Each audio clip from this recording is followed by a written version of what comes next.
નમસ્કાર વિદ્યાર્થી મિત્રો, આજે આપણે સાર્વત્રિક ગણ, વેન આકૃતિ, પછી યોગ ગણ, છેદ ગણ, તેના ગુણધર્મો વિશે આજે આપણે અભ્યાસ કરીશું. ઓકે, હવે સાર્વત્રિક ગણ વિશે મેં તમને પાછલું સ્વાધ્યાય 1.3 માં દાખલામાં સમજાવ્યું હતું, તો પણ આપણે એને સવિસ્તાર સમજીશું. યુનિવર્સલ સેટ મતલબ સાર્વત્રિક ગણ. સાર્વત્રિક ગણ. હવે સાર્વત્રિક ગણ આપણે સાર્વત્રિક ગણ અને વેન આકૃતિ બંને સાથે સમજીશું. સાર્વત્રિક ગણ આપણે વ્યાખ્યાયિત કરીશું. એ ગણ એવો હશે કે જેના આધારે બીજા જે પણ ગણ છે, ધારો કે સાર્વત્રિક ગણનું વ્યાખ્યાયિત કરું u = 1 2 3 4 5 6 7 8 9 ને 10. કઈ સંખ્યાઓ છે? 1 2 3 4 5 6 7 8 9 10. આ સાર્વત્રિક ગણ. હવે આપણે કોઈ પણ દાખલો ગણતા હોય અથવા જો સાર્વત્રિક ગણ વ્યાખ્યાયિત કર્યા પછી બાકીના જે ગણ હશે એ બધા જ ગણના ઘટકો સાર્વત્રિક ગણમાંથી લેવામાં આવશે.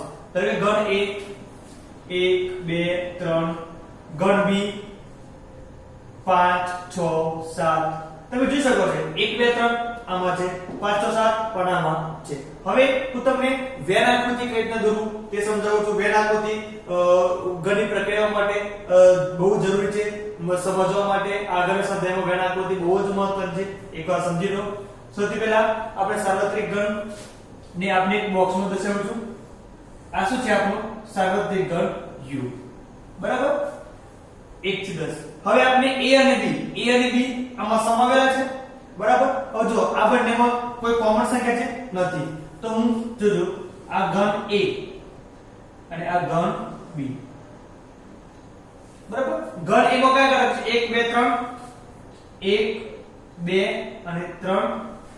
ગણ b માં 5 6 7, 5 6 7 અને u માં કેટલા? 1 થી 10. હવે જુઓ u માં 1 થી 10 તો 1 2 3 a માં પણ છે, u માં પણ આવી ગયા બોક્સ ની, મતલબ એક લંબચોરસ ની અંદર જ છે. 1 2 3. હવે 4 નથી તો 4 મૂકી દો બહાર. 5 અહીંયા છે, 6 7 8 નથી, 8 9 અને 10. બરાબર? આપણે વેન આકૃતિમાં આ રીતના આપણે દર્શાવીશું. એક u સાર્વત્રિક ગણને આપણે ચોરસ લંબચોરસ બતાવીશું. પછી ગણ a અને b જો બંનેમાં કોમન સંખ્યા હોય તો આપણે છેદ ક્રિયામાં એ વસ્તુ સમજીશું કે કોમન સંખ્યા હોય તો શું કરવું, બરાબર? અત્યારે ગણ a અને b માં કોઈ સંખ્યા કોમન નથી તો મેં બંને ગણને અલગ અલગ દર્શાવ્યા. ગણ a અને ગણ b જોઈ શકો છો. એમાં ગણ a આપેલા ઘટક લખ્યા 1 2 3 1 2 3. ગણ b ના ઘટક 5 6 7 કયા વધ્યા? તો કે 4 8 9 10. એ કયામાં આવશે? ચોરસ ની અંદર આવશે, બરાબર? એ તમે જોઈ શકો છો. ગણ a સબસેટ ગણ u છે, આ છે. ગણ a ના દરેક ઘટકો 1 2 3 દરેક ઘટકો u માં આવેલા છે. ગણ b ના દરેક ઘટકો પણ u માં આવેલા છે. મતલબ સાર્વત્રિક ગણ એવો છે કે જ્યારે કોઈ બીજા ગણ વ્યાખ્યાયિત કરતા હોય તો દરેકે દરેક ગણ સાર્વત્રિક ગણને શું થશે? બધા ઉપગણ થશે, બરાબર? હવે આગળ આપણે ભણીશું ગણની પ્રક્રિયાઓ. ગણની 3 મહત્વની પ્રક્રિયાઓ છે: યોગ ક્રિયા, છેદ ક્રિયા અને તફાવત ક્રિયા, બરાબર? મહત્વની 3 ક્રિયાઓ છે. સૌથી પહેલા કઈ છે? યોગ ક્રિયા. આ શું છે? યોગ ક્રિયાઓ. હવે યોગ ક્રિયાની વ્યાખ્યા છે કે જો આપણી પાસે આપેલ ગણ A અને ગણ B આપેલા હોય, ગણ A અને ગણ B આપેલા હોય તો તેનો યોગ ગણ A અને ગણ B ના તમામ ઘટકોનો ગણ છે. શું છે? ગણ A અને ગણ B ના તમામ ઘટકોનો ગણ છે, જેની વ્યાખ્યા છે. હવે તેને આપણે લખવું હોય ગુણધર્મ રીતે તો આપણે ગણ A અને ગણ B આપેલ છે, બરાબર? યોગ ક્રિયા માટે લખવામાં છે a યોગ b. આ કન્ડિશન છે યોગની. a યોગ b બરાબર x જ્યાં x belongs to a અથવા x belongs to b, બરાબર? આ યોગ ક્રિયા છે. ગણ a અને ગણ b ની શું છે? યોગ ક્રિયા. તો x શું છે? x a પણ હોઈ શકે અથવા x b પણ હોય, b માંથી પણ બંનેમાંથી હોઈ શકે. એના તમામ ઘટકો અને b ના પણ તમામ ઘટકો. અને જો કદાચ a અને b માં કોઈ સામાન્ય ઘટકો હતા તેને આપણે એક જ વાર લખીશું. દાખલા તરીકે આપણી પાસે ગણ છે, ગણ 1 2 3 અને ગણ b છે 3 4 5 બરાબર. હવે આપણે ઘન a અને b નો શું લઈએ યોગઘન. આ શું કહેવાય ઘન a અને b નો યોગઘન. તો તમે જોઈ શકો છો ઘન a ના તમામ ઘટકો 1 2 3 લખી દો 1 2 3. હવે ઘન b ના તમામ ઘટકો 3 3 તો આવી ગયા લખવાની જરૂર નથી 4 અને 5. અને શું કહેવામાં આવે છે યોગઘન. અને શું કહેવાય યોગઘન. તેવી જ રીતે છેદઘન છેદ ક્રિયા બીજું શું છે છેદ ક્રિયાઓ. આ છે છેદ ક્રિયાઓ. છેદ ક્રિયામાં શું છે ઘન a અને ઘન b ના સામાન્ય ઘટકો. ઘન a અને ઘન b માં રહેલા સામાન્ય ઘટકો બંનેમાં જે કોમન હોય કેવા હોય કોમન હોય. ધારો કે એની આપણે વ્યાખ્યા લખીએ તો a છેદ b નિશાની કેવા છે છેદમાં નીચે યોગમાં કેવો છે u અને છેદમાં કેવો છે નીચે બરાબર.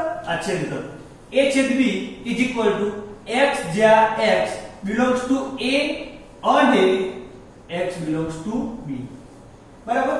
જો અહીંયા અથવા આવે તો યોગઘન અને આવે તો છેદઘન. અહીંયા અથવા હોય તો યોગઘન અને આવે તો છેદઘન. અને નો મતલબ a અને b બંનેમાં રહેલા કોમન ઘટકો. કોમન એટલે સામાન્ય ઘટક. દાખલા તરીકે ઘન a બરાબર 1 2 3 4 5. ઘન b બરાબર -1 -2 1 2 6 9 5 બરાબર. હું લખીશ a છેદ b બંનેમાં રહેલા કોમન ઘટકો. એક આમાં પણ છે આમાં બંનેમાં એક છે તો લખી દો.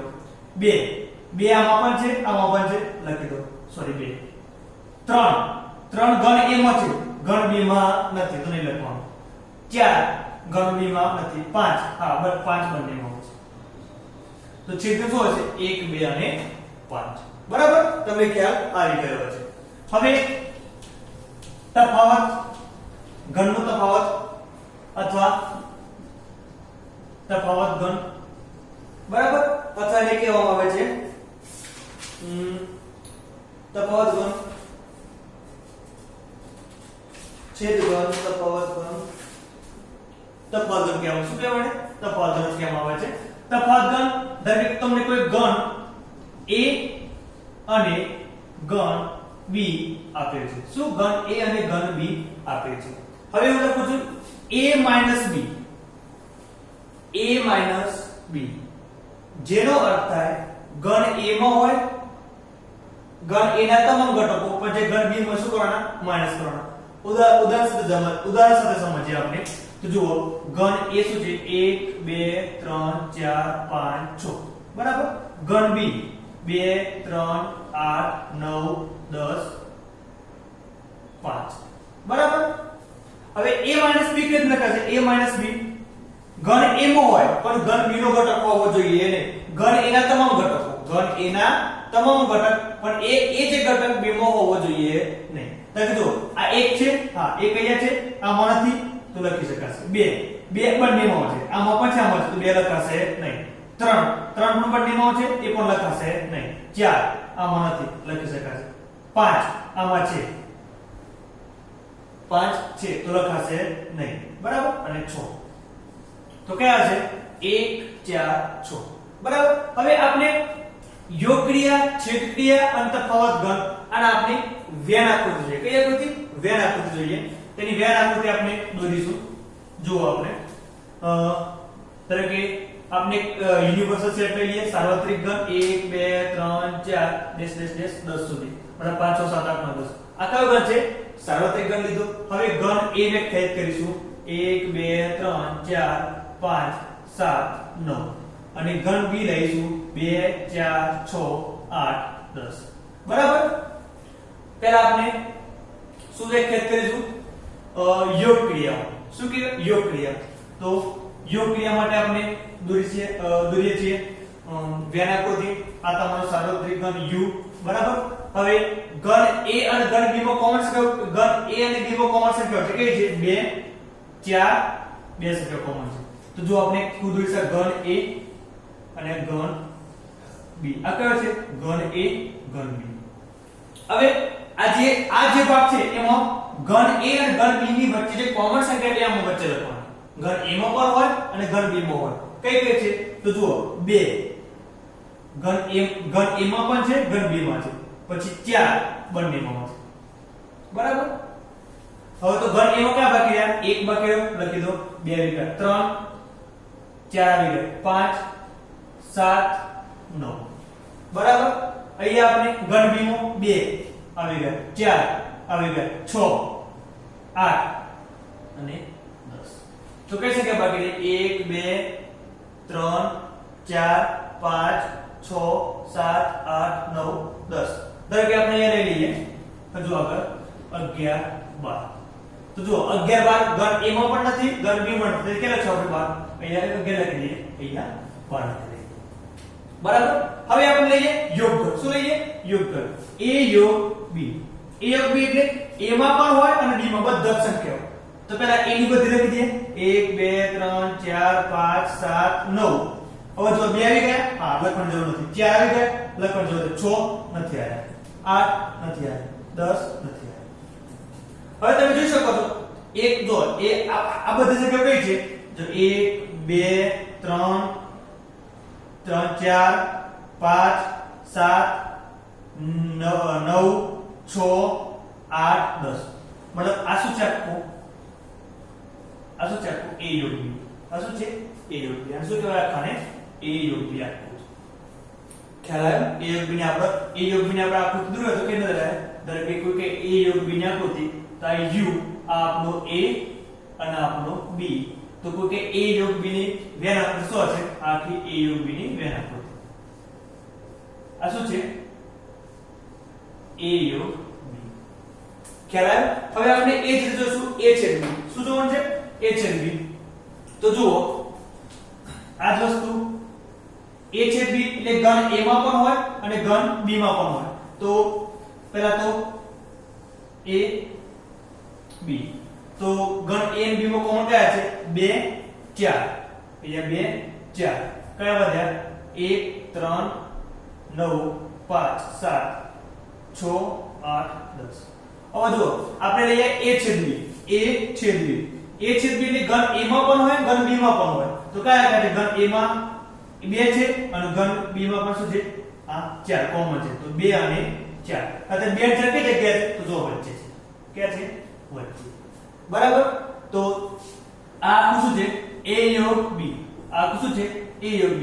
એ રીતના આપણે જોઈ શકીએ છીએ કે આ ઘન ધારો કે આપનો U A અને B. તો આ વચ્ચેનો ભાગ શું છે? A છેદ B. વચ્ચેનો ભાગ શું છે? A છેદ B. તમને સમજણ પડે કે A યોગ B એટલે બધું A પણ આવશે, B પણ આવશે અને વચ્ચેનો પણ ઘટક આવશે, બરાબર. A છેદ B એટલે ખાલી બંનેનો કોમન. હવે આપણે જોઈશું તફાવત ઘન. કયો ઘન? તફાવત ઘન. તફાવત ઘન જુઓ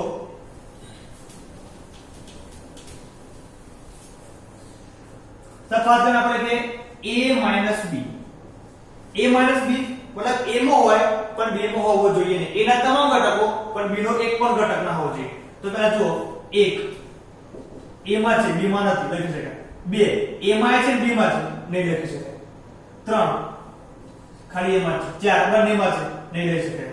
5 7 અને 9, બરાબર. 1 3 5 7 9. એને આપણે વેન આકૃતિમાં જોઈશું. ક્યાં? વેન આકૃતિમાં. તો ઘન A ઘન B. ઘન A માં સ્ક્વેર ઘટક વચ્ચે કોમન કયા છે? 2 અને 4. તો 2 અને 4 કે અહીંયા વચ્ચે આવશે, બરાબર. 1 3 5 7. 1 હવે અહીંયા આવશે 1 3 5 7 અને 9. હવે તમે જોઈ શકો છો A B તો તફાવત ઘનનો કયો ઘટક કહેવાય? 1 3 5 7 9. 1 3 5 7 9 મતલબ કયો? આ ભાગ આવે છે. આ ભાગ કયો ભાગ? આ ભાગ છે. તો આપણે એ ભાગ અલગથી લખું છું, જોજો, ધ્યાન આપજો.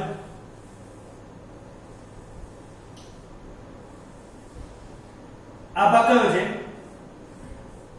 આમ શું કહેવાય છે? A B. શું કહેવાય છે? A B. હવે તમને ખબર છે આ ભાગ કયો છે? A છેદ B. બંનેમાં કોમન હોય એને શું કહેવાય? આ કયો ભાગ છે a છેદ b બરાબર હવે આપણે શું b minus a b minus a મતલબ b માં હોય પણ a માં હોવો જોઈએ નહીં તો જો 2 બંનેમાં છે નિર્લેખ 4 બંનેમાં છે નિર્લેખ 6 8 10 6 8 10 એ જો b માં 2 4 આવી ગયા કયો વધે 6 8 10 મતલબ b માઈનસ a કયો છે 6 8 10 આ ભાગ છે આ ભાગ છે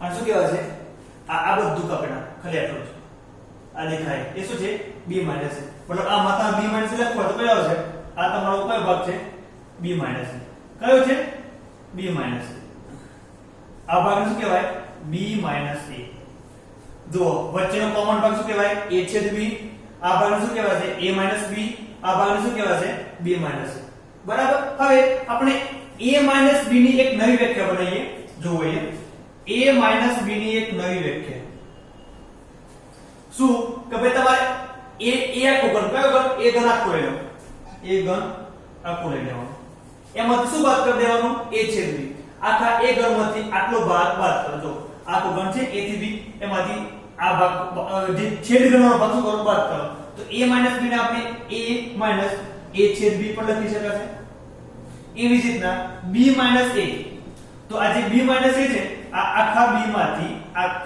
માંથી આટલો ભાગ બાદ કરો આ ભાગ કયો છે a માઈનસ b તો b માં શું બાદ કરી દેવાનું a છેદ b બાદ કરો આપણે એક બીજી પણ વ્યાખ્યા છે આ રીતના પણ તમે દર્શાવી શકો બરાબર ઓકે હવે આગળ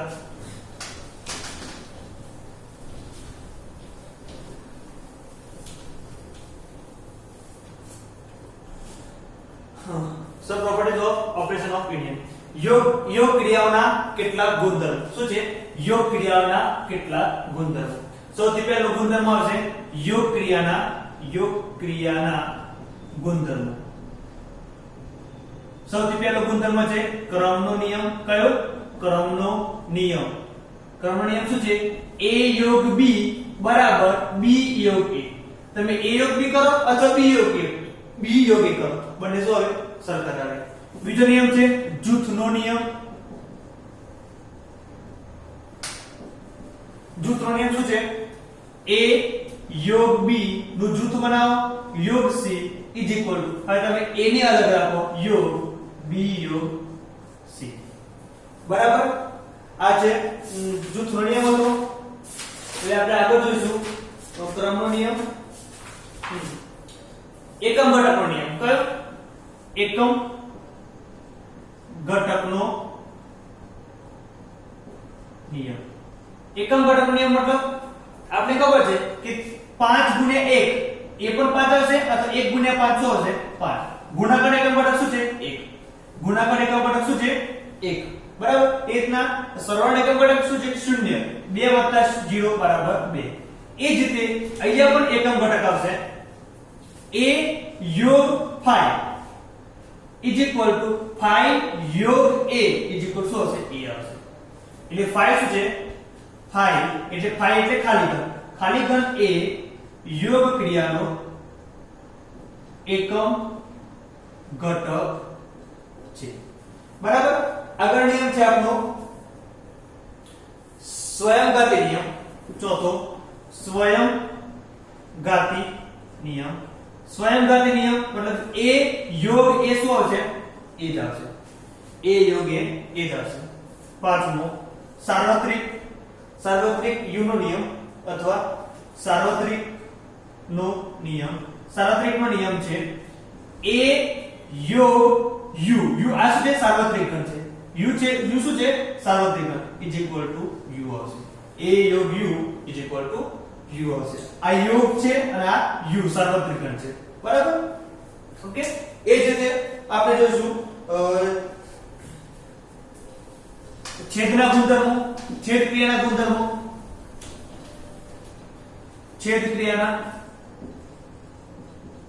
ક્રિયાના